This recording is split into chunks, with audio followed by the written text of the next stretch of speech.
Ayon sa aking Carry legal tayo dyan. team, ang nararapat na kaso ay cyber libel. Dahil sa kawalang kapakialaman nila kung totoo o hindi ang kanilang kinakalat. At mga dagdag na kasinungalingan pa na sinabi nila. Hindi lang po ito kaso ng fake news. Kawawa si Risa, no? Kawawa. Totoo lang, naawa ako. Muntakan nyo, itong si Kiko at saka si Bam, pukpukan ang ginawa niyang pangangampanya. Tapos dito sa dagok, dito sa problemang kinasasangkot niya, hindi man ho natin sila narinig ng salita. Nako, yan na nga ho ba sinasabi natin mga kababayan. Nagtungo na ho sa Department of Justice itong si Senator Risa Hontiveros. Tapusin ho natin itong video na to. Kawawa naman ho itong si Senator Risa. Mantakin nyo talagang pukpukan ang pangangampanyang ginawa niya para dito kay Kiko at saka kay Bam Aquino. Pagka panalo ho nila, iniwan ho nila ang kali. Kaya kahit dito sa panonood na to ng kanyang press con, samahan ho natin itong si Senator Risa Hontiveros. Kawawa naman ho siya. Dito sa video na to, nako, yung hamon nitong si Attorney Ferdy Topacio, tumugon na ho itong si Senator Risa. Isinama na ho niya itong si Attorney Ferdy Topacio diyan sa isinampa niyang kaso diyan sa Department of Justice. Pero bago nangyari, isang like at isang subscribe. Masaya na ho tayo dyan sa bago susumali sa ating community. Yung join button, nandyan lang ho sa baba. Ayun na nga, di pa rin ho umaangat. 44.9% ng mga nanonood sa atin, hindi pa rin ho nakasubscribe. Pero ang magandang balita, 55.2% ng mga nanonood sa atin nakasubscribe na. Maraming salamat sa mga kasama natin dito sa PH Update na talaga na mga nagsasubscribe pagka napapabisita sila dito sa ating channel. Hayun na nga mga kababayan, rektaho muna tayo dito sa report kaugnay dyan sa isinampang kaso na yan nitong si Senator Risa Hontiveros sa Department of Justice. Ayun na nga, isinama itong si Attorney Ferdy Topacio. Magkakaalaman na tayo. Kagaya ho ng sinabi nitong si Attorney Ferdy Topacio, kasuhan mo ako, ilalabas ko yung mga ebidensya laban sa'yo. Tingnan natin kung saan hahantong itong tagpo na to. Pakinggan natin itong report ng UNTV. Nitong Dante, ang detalye nitong reklamong inihain ni Senator Hontiveros? Magandang tanghali, Aga. Naghain nga ng magkakabukod na reklamong cyber libel si Senator Risa Hontiveros dito sa Department of Justice o DOJ ngayong umaga. Ang isang reklamo ay laban kay Michael Maurilio, ang witness, laban kay KOJC leader Apollo Kibuloy na kamakailan ay binawi ang kanyang pahayag. Sa lumabas na viral video ni Maurilio, sinabi nito na pinilit at binayaran lang siya ni Senator Hontiveros para tumistigo laban kay Kibuloy, maging kay Vice President Sara Duterte at dating Presidente Rodrigo Duterte. Ito ay mariinam ang itinanggi ng mambabatas kaya naghain na siya ng reklamo. Bukod kay Maurilio, sinampahan din ng kaparehong reklamo ang ilan pang vlogger na sina Byron Cristobal, Obanat Bay, Jeffrey K. Eric Celis, Reset Chu, Jay Sonsa, Alex Destor at ang abogado na si Attorney Ferdinand Topacio.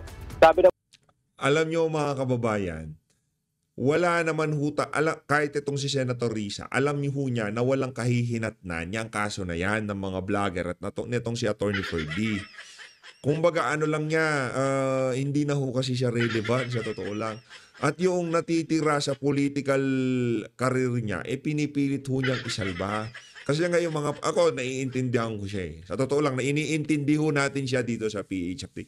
Naghihingalo ho yung katiting na kredibilidad na kung meron man natitira sa kanya. Ngayon, kailangan nyo hong salbahin yung kakarampot na kredibilidad na yun natitira sa kanya sa papamagitan ng pagkakaso sa DOJ, pagpupunta sa NBI. Yan lang ho mga kababayan ang makakapag-iga nga yung tipong kahit sa pang sarili niya na lang, yung ego niya na lang na masabi niya sa sarili niya, kinasuhan ko na sila. Bagay sa kanila yan.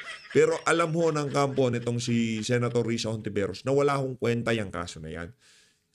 Ang hanapin nila itong si alias Maurilio. At ito namang DOJ, imbestigahan nyo rin ho kung merong basihan yung mga aligasyon itong si alias Rene, itong si alias Rene, di ba?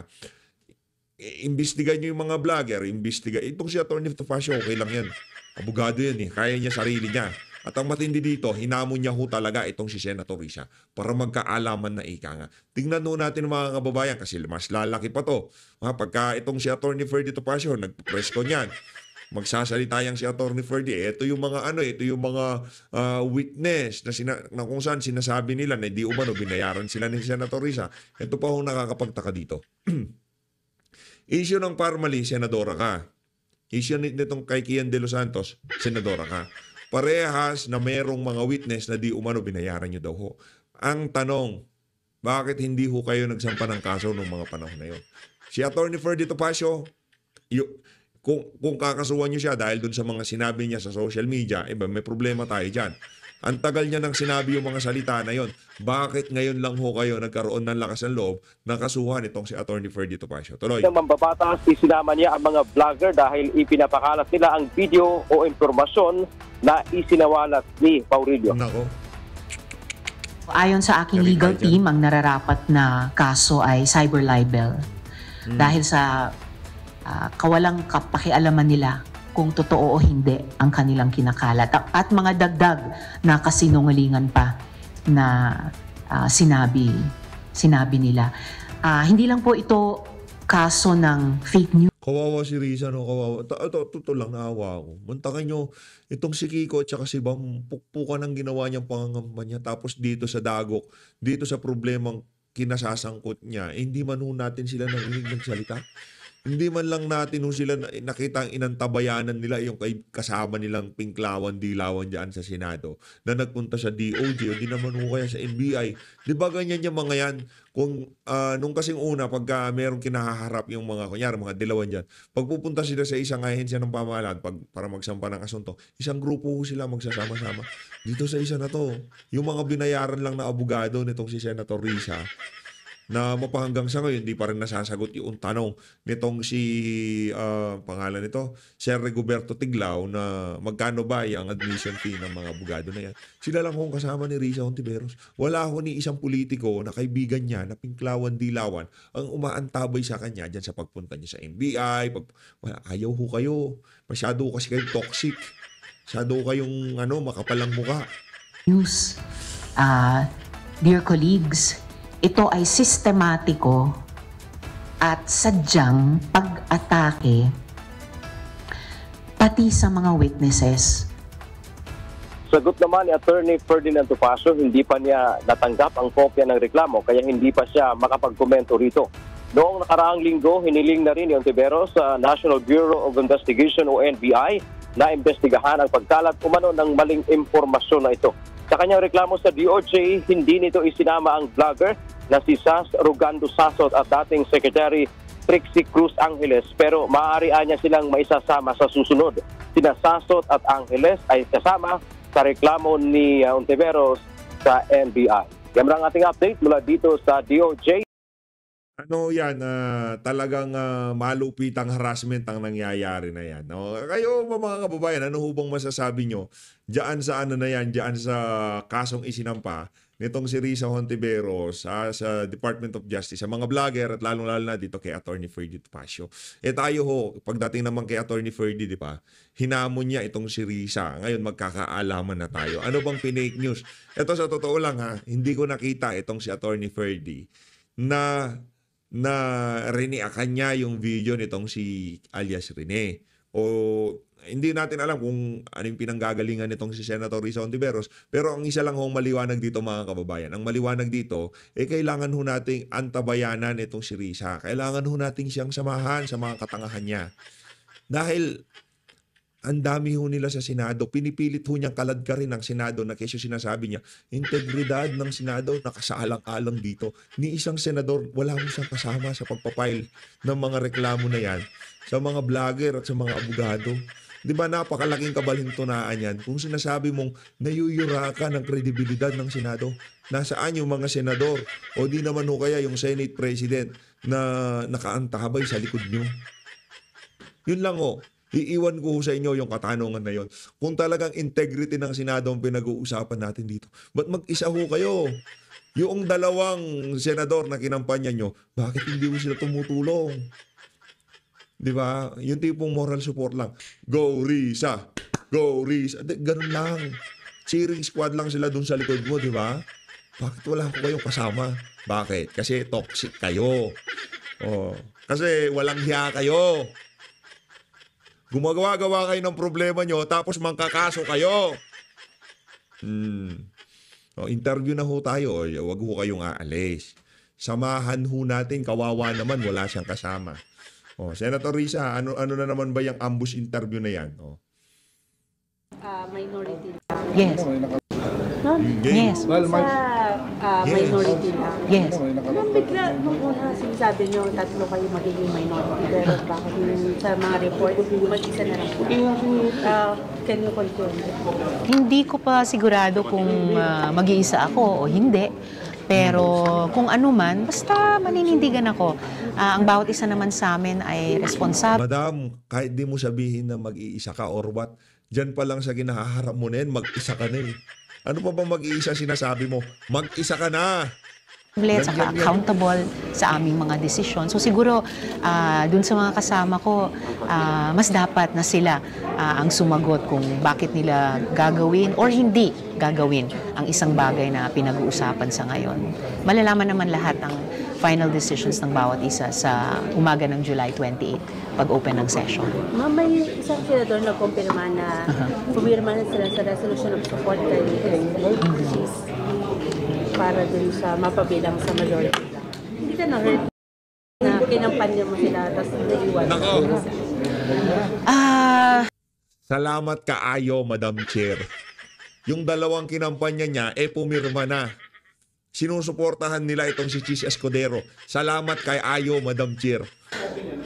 Hindi ako na-hurt dahil yun na nga sabi ko nga, basta patuloy akong maninindigan. Kung ang bawat isa sa amin ay may sariling diskarte, ako rin naman po, basta nakatutok pa rin ako doon sa layunin. Huwag ka iiyak. Kawawa ka naman. Punta kang NBI, walang sumama sa'yo. Punta ka DOJ, mag-isa ka na naman. Kawawa. Wala iiyak. Yan ang problema. Pagka toxic ka, walang gustong sumama sa'yo. Di ba? Yan ang problema sa mga toxic na tao. Walang gustong makasama sa kanila. Makita pa lang pagmumukha nila, naku, toxic yan, layo tayo dyan. Baka mahawa tayo ng katoksikan yan. Gawa-gawa ka ng problema. Tapos matakas pa. Nangyari. Na palakasin yung oposisyon, hindi lang sa loob, pati sa labas ng Senado. Ma'am, ano yung tatahakin yung minority na yun? Kay Senator Risa? Hindi pa kasi buo at final yung mga bloke sa Senado, di ba? Maraming balita ngayon kung sino-sino ang malamang bubuo ng majority. May mga nagsasabing posibleng sila magbuo ng minority. And yun na nga 100% mafa-finalize yun sa umaga ng July 28. So, yun din ang sinusubaybayan kong mga emerging scenarios. Yun din ang pagbabatayan ko ng final decision. Basta't para sa akin, mananatili akong independent senator para katuwang ako nung palalakasin na oposisyon sa labas, sa buong bansa. Isa pa, wala daw pong preparation para sa impeachment para kay Baby Sara. Ano, stop mo na parang Hindi stopped ang impeachment trial. Convened ang court, ongoing ang trial. Bakit ko sinasabi yan? Si VP Duterte nagsubmit ng kanyang formal answer ad cautelam. Yung House prosecutors nagsubmit ng kanilang reply dun sa answer na ayon at parehong sa loob ng allowed time frame ng Senate rules on impeachment. So, buhay na buhay at ongoing ang trial. Pinaalalahanan ko nga po yung presiding officer nung 12:01 p.m. ng June 30, pwedeng-pwede na nilang pasumpain yung 12 pang bagong senador bilang senator judges dahil nga ongoing ang trial. Hindi siya stopped at all. sa July 29, mag-motion ka para mag-open and mag-reconvene yung impeachment. No need. Inanunsyo na ng presiding officer na magko-convene nga kami bilang korte sa July 29. Okay naman. Okay. Salamat. Thank you. Honorable Ma'am, Yes. Ayun, okay na. Dito tayo.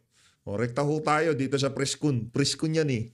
Preskun, magkakaalaman na ho tayo dito kung ano yung mga isinampanan ng mga kabalbalan nitong si Risa Ontiveros. Huwag ka iyakin, madam. Yan ang problema. Yan, Senator Risa, naawa ako sa'yo sa totoo lang. Naawa ako. Yaang ano na yan, yaang issue na yan, nakasaalang-alang dyan, yung buong political career mo. Tapos, ni isa sa mga pinklawan, kahit si Leila de Lima, may nalalaman ka pang payakap-yakap sa kanya. Hindi ka man lamang sinamahan dyan sa pagpapile mo na yan. Di ba, ano yun eh, kasi, it's all about optics, ika nga. Pagka ikaw, meron kang kasamang mga politiko na kinarga mo sila diyan sa mga pagsasampa mo ng kaso, halimbawa petition sa Korte Suprema, yung mga, di ba maraming mga high profile individual yung mga sumasama diyan. After ho kasi ng kahit anumang pagpa-file, it's all about the optics. Tatanungin niyang mga yan, kargadong mga tanong yan. Ika nga planted na tanong. Itatanong ng mga media doon sa mga isinama mo. Yun, i-report lahat ng mga TV at radio station. Yun ang optics. Yun, doon naglalaro ang mga mainstream media. Tagal na natin. Ganun ho talaga yan. Ngayon, yung kakargahin mo na yun, todo suporta sa iyo. Tayo naniniwala na itong si Senator Risa Hontiveros hindi niya magagawa yung mga inaakusa sa kanya nitong si Alias Rene. Di ba? Ni isang senador na sinasabi niya, integrity ng Senado ang pinoprotect. Loko-loko. Political career mo, sinasalba mo dito. O ito, pakinggan mo natin mga kababayan. Magandang umaga po sa inyong lahat. So, ngayong umaga, naghahain naman po ako ng kaso dito sa Department of Justice Prosecution Service. Yakin. Kaso po, isa, laban kay Michael Maurilio, at yung isa namang kaso, laban sa 6 na vloggers. Sina Byron Cristobal, alias Banatbay, Nako. Crisette Chu, Chrissy Chu, si Jay Sonza, si Alex Distor, alias Tio Moreno, may isa pa. Si Jeffrey Ka Eric Celis at si Attorney Ferdinand Topacio. So, ayon sa aking legal team, ang nararapat na kaso ay cyber libel. Dahil sa kawalang pakialaman nila kung totoo o hindi ang kanilang kinakalat. At mga dagdag na kasinungalingan pa na sinabi nila. Hindi lang po ito kaso ng fake news, dear colleagues. Ito ay sistematiko at sadyang pag-atake pati sa mga witnesses, mga taong naglakas loob sa kabila ng kanilang takot na sabihin ang kanilang katotohanan. Sinusubukan nilang ibaon ang mga totoong kwento ng mga taong ito at ng mga taong tumutulong sa. Ang hirap dito, Senrice, yung mismo kasing tao na nagsalita sa Senado, nagsasabi na mali yung sinabi niya dyan eh. Ikaw naman, pinipilit mo na hindi. Totoo yung sinabi ni Alias Rene doon sa hearing ko. Hindi ho para sa inyo ang magsabi na totoo o hindi totoo yung sinabi ng witness. Kung binawi niya ito, latagan nyo kami ng ebidensya na talagang linapitan kayo, hindi nyo siya binayaran o kung ano pa man. Senrisa, ginagawan na kita ng pabor dito, di kita iniiwan ha. Buti pa, dapat nga magpatingin ko kay PH Update eh. Salamat ka naman sa amin, madam. Kayo naman, di ba? Lahat na lang ng ika nga leverage binibigay namin sa iyo dito eh. Ika nga yung benefit of the doubt talagang tumataginting na benefit of the doubt, madam. Sa kanila. Pero ibahin niyo ako. Hindi nila pwedeng gawin ito sa mga taong ito. No. Kaya po, ihinain na po namin ngayong araw ang mga kasong ito. Open questions po? Tanong ang portion. Yan tanong ang portion. Ben Punta po sa Philippine News Agency. Ano po yung difference ito sa na-file yung earlier sa NBI? Yes, sir. Yung inihain ko sa National Bureau of Investigation nung nakaraang linggo ay isang reklamo na naghihingi sa kanila ng dagdag na investigasyon sa kinaroroonan at katayuan ni Michael Maurilio, lalo na dahil sa huling messages niya sa opisina ko na kinidnap daw siya at bihag ngayon sa Glory Mountain ng Nako, yari tayo dyan. Bihag daw sa Glory Mountain. Ano, manghuhukay na naman tayo doon. Ikaw talaga, Sen. Risa. Tigilan niyo ho kasi yan. Nagsalita, pagkatapos niyo hong bumira dito kay alias Rene, nagsalita na naman ho itong si alias Rene. Pinapasinungalingan niya yung sinasabi niyo na nag-text siya sa inyo, nanghihingi ng tulong. Huwag hong ganyan. Pinagmumukha niyo lang hong tanga sarili niyo dyan. Tigilan niyo ho sambayan ng Pilipino dyan sa mga kabuktutan niyo na yan. Nag-chat sa inyo si alias Rene. Sinasabi na naman ni alias Rene, hindi totoong nag-chat ako sa kanya. Hindi totoong kinidnap ako. Ano ho ba talaga, Sen. Risa? Yan ang problema natin dito. Yung mga kabalbalan nyo, nabibisto. Pero kung eto, nagpakaano na lang kayo, nagpakaloki-loki na lang kayo, sira-sira na lang kayo, bira lang kayo ng bira. Tipo kagaya sa mga young guns, di ba? Oh, tira-tira lang sila kay Bibi Sara, bira-bira kay Tatay Digong. Wala nang witness. Kasi pagka yan witness, pumiyok yan. Sinabi niya ganito, binawi niya yung ganyan. Yari mo kayo dyan. Kasi kung yan, halimbawa may lumapit sa inyo, alias Rene, teka lang ha, dadaling kita sa Senado.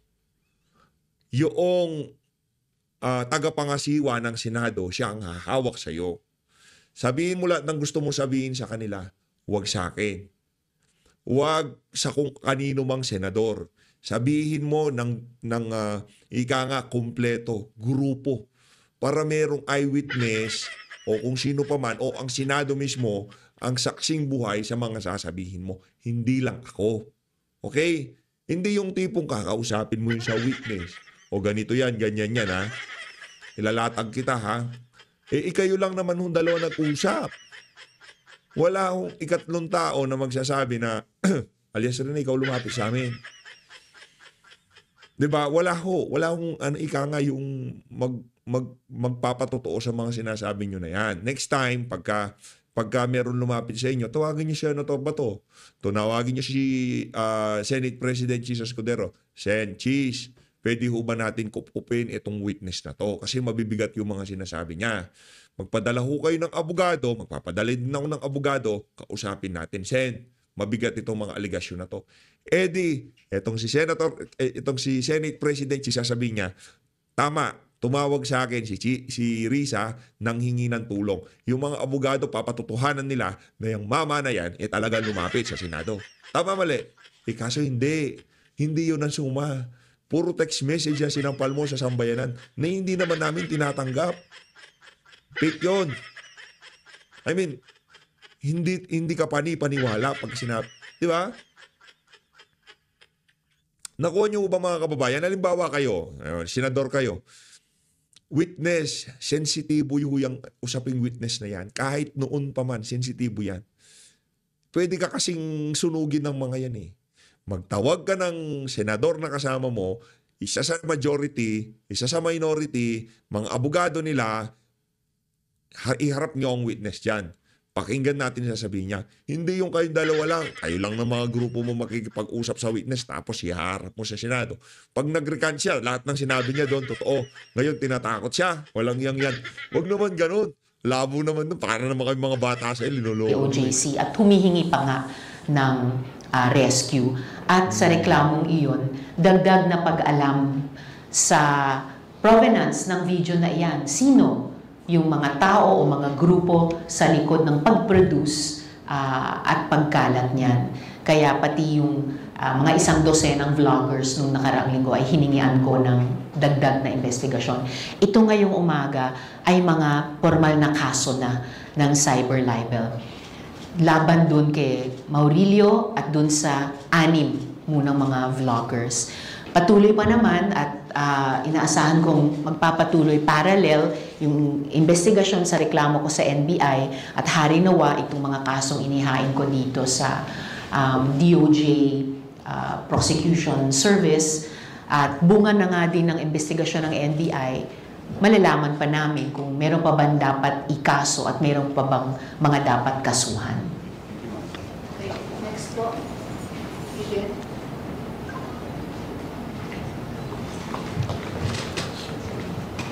Good morning po. Jane Bautista from Inquirer.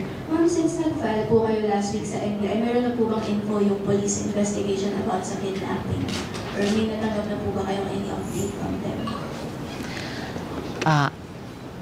Umaasa ko na kaagad inaaksyonan yan ng NBI.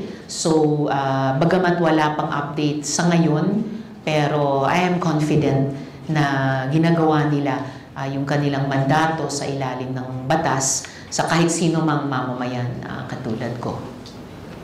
To put it on the record, kailan niyo po last na na-contact si Nigel Mauricio po? Yung huling komunikasyon niya sa opisina namin ay noong June 22 at 23. Doon siya humihingi ng rescue dahil kinidnap daw siya at bihag nga sa Glory Mountain ng KOJC. Nagkakataon yung June 24, yung petsa na binuo nung Pagtanggol Valiente na nag-upload ng video niya. So, nung matanggap namin yung mga komunikasyon na iyon, nung June, kaagad namin forward sa PNP Davao para aksyonan nila. Pero ang nangyari, habang ina-aksyonan nila, lumabas na itong mga video na ito. Kawawa.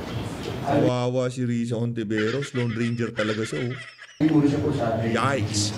Sa tingin niyo, Senator, bakit siya biglang nagbago ng isip at bumalik?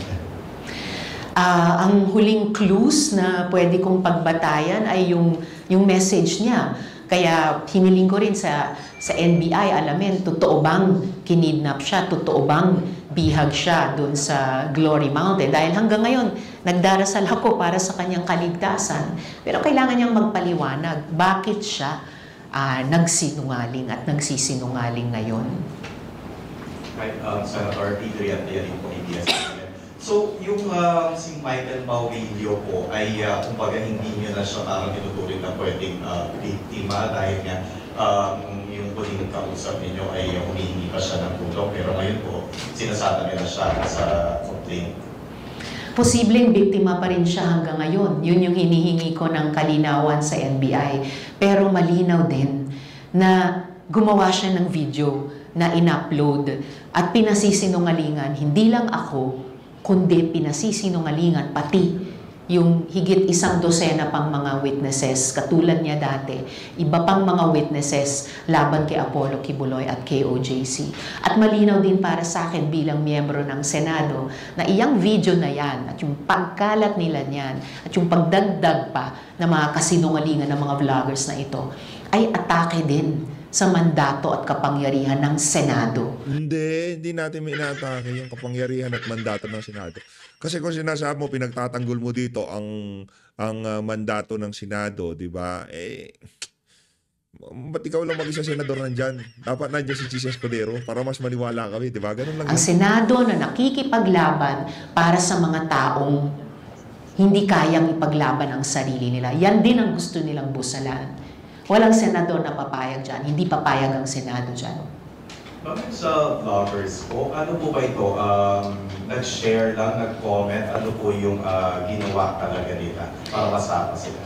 Kasama ng aking legal team at inaasahan ko sa NBI, patuloy yung pagkalap namin ng mga posts, mga digital data, dahil dito pa lang sa unang 6 na vloggers na kinasuhan ko, tiwala ang legal team ko na may sapat na katibayan para dun sa akusasyon ko ng cyber libel. So pag mudmud man ng video ni Michael Mauricio o pagdagdag at pagkalat ng sarili nilang mga kasinungalingan tungkol sa akin, tungkol sa mga witnesses, tungkol sa staff ko at tungkol sa Senado.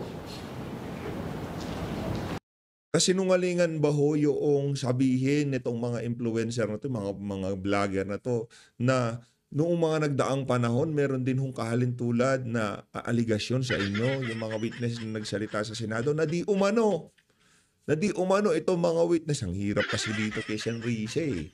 Yung tinignan lang natin, di ba, na ano siya dyan, napaso siya. Ngayon, pagka pinag-aralan natin yung track record niya, di ba? Pinag-aralan at tinignan natin yung kanyang kasaysayan bilang isa senador, nagagalit ho siya. Hindi ho ganun gumagana yan, Sen. Risa. Next po. Jo Castillo po of GMA News Online. Sena, ayusin nyo ho sagot. Mahiya ho kayo sa mga manunood natin dito. Sinasamahan ho namin kayo, tapos ganyan-ganyan mga pinagsasabi nyo. Please lang ho. Pakiusap. Ayusin nyo ho pagsagot nyo. Huwag nyo hong kakaladgarin ng Senado. Una sa lahat, wala ho kayong kasamang ibang senador dyan. Kayo lang. So, ibig sabihin, interest nyo lang ang pinoprotektahan nyo dito sa isa na to. Si Senator Chis Escudero, hindi man natin siya narinig na nagsalita na kay siya ganito,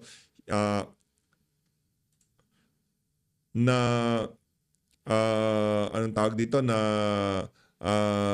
talagang hindi binayaran ni Risen or what. Ayusin mo natin. Active pa din po yung page nung Pagtanggol Valiente po, no? Are you doing anything to take down this site at this page? Sa ngayon, iniiwan ko sa kamay ng NBI kasabay ng pagkalap ng mga datos tungkol kay Maurilio at tungkol sa mga vloggers online, yung karampatang aksyon dyan sa Pagtanggol Valiente. At siguro sa puntong ito, ang pinakamahalaga sa amin ay malaman ang identity ng mga tao o mga grupo na nagtayo ng Pagtanggol Valiente na yan. At sa tingin namin ay isang fake news channel at ginagamit primarily or halos solely sa ngayon para ikalat yung video ni Michael Maurilio. Okay, next. Wawa tong si Senri. Kasama niya mga abogado lang oh. Tapos tinanong naman siya, doon sa, ang tawag dito, doon sa,